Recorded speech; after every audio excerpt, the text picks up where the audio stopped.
Alangaksun. Alngaksun. Alngarrsun.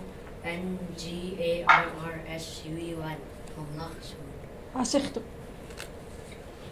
That's Daniel Hunter of Nunamiquel, Alaska, spelling the Yupik word for pen or pencil. The Yupik Spelling Bee for Beginners gives rural Alaskan middle school students the chance to further their knowledge of not only their language but their culture. Freda Dan, organizer of the Spelling Bee, says that when she was younger, she heard of people in her community being punished for speaking their native language. I realized my children had no basis of Yupik language, and the way we identify who we are is what language we speak. The 6th annual statewide spelling bee took place, with Hunter coming in first for the second straight year. Savannah Strongheart, Hunter's coach, was glad all the work he put in paid off. It feels unreal.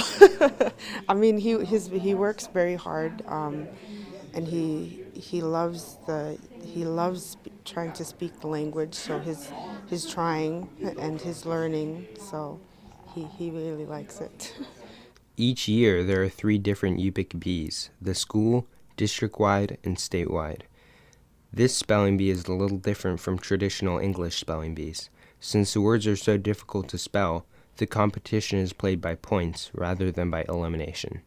The speller with the most points at the end of the bee wins. Each season also focuses on a different dialect. There are 16 Central Yupik dialects. Participants and coaches have to put in months of practice to get ready for the competition. From October to the end of January, we have to get them up from kindergarten to a 3rd grade level of spelling. We have to drive really quickly through all these things in a really, really short amount of time. One of the main purposes of the spelling bee is to help save a language that not many young Yupik people speak. Hunter hopes people in Nunamiquel will keep their language alive. So that when we get older, we could understand, or if we ever hear elder people talk and we hear a word that we heard before, we could know what they said. Strongheart has similar feelings about what's happening to the Yupik language. Not very many of our next generation are speaking it, and it's disappearing. It's starting to disappear, so I think it's very important. For Dan, the ultimate goal is to one day have schools all over Alaska offer Yupik language classes.